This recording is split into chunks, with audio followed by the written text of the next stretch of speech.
Okay, so then in 2013, you fought Marcos Maidana. Who I wasn't supposed to fight, but I didn't give a fuck. You know, if I had, now this is I think one of my best performances in a loss. If I had a chance, I'd do it again. It was one of the best fights I ever been in. I loved it. Well, you said that you didn't really take training camp very seriously before the fight. No, I trained my ass off. Do you think I would be able to stand in there with Maidana for 12 rounds being a lightweight and not be in shape? I took training camp very serious.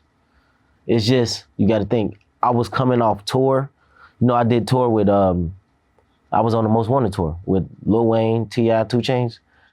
Oh, okay. I did the whole tour with them. And we was in the last city in Las Vegas. I went straight to camp. You see what I'm saying? Aha. So you took it seriously, but you didn't really have the time because you're out, you know, basically partying with rappers. Nah, it's just coming from that lifestyle to back to this lifestyle. It got to take time. Like right. That's just like me right now, just going to fight in 8 weeks, and I've been off for two years.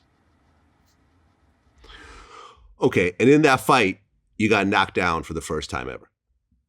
Yeah, that bitch hit hard, man. When he hit me, right, I remember because he caught me with a good shot early. And then when I was moving, I was cool. And he threw a weird shot. It looked like he was coming to the body, but he came up top and like, ooh, shit. I was like, good shot. But I got up though. And I don't remember nothing until about the 9th, 7th round. Like it all went blank. But I was still fighting my ass off. Everyone was like, man, you. So when I finally get my legs and vision and everything back, because like from 2 to 9 or whenever I got my shit back, everything was all slow motion. It's crazy. But I get my legs and shit back, right? So I'm like, oh, I'm finna fuck this nigga up, right? So I go at him again, and he catch me again with another big shot. And then I just had to rug it out, like, fuck it. You gotta kill me, come on. Well, you got headbutted after he knocked you down. I got my LeBron James on. I had to. He caught me with a big shot. Shit, and then he come in and headbutt me. Shit, I need some time. I had to flop that one. I had to. See, boxing, you know, it come with acting too. And then look, you gotta think how smart I am. You know, I'm in the heat of the moment. I'm like, I need to buy some time. If I don't buy that time right there, he probably would have got me out of there. I was fucked up, but you know, I did what I had to do, and I got through it. I was all right.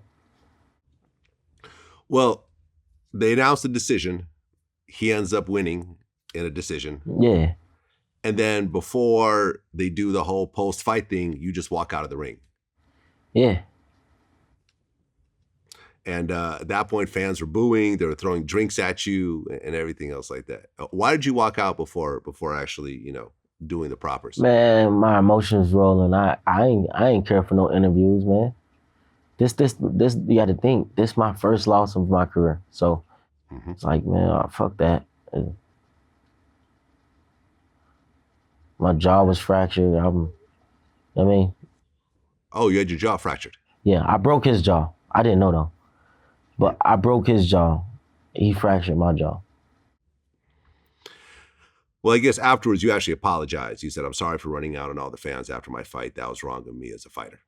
Yeah, for sure it was. But in the heat of the moment, I ain't care about none of that shit. Okay. You know, and you said, I think in an interview with ESPN, you said, when talking about the fight, you said, my mind is set on war. I had a bad night. He was the better man that night, but he didn't beat me. He out-hustled me. I respect everything. I respect him, but I'm ready to go back to war and get my belt back. Yeah, he didn't want to fight. He said he won't ever fight me again. Why is that? He said I'm the strongest fighter he ever fought. I was a lightweight though.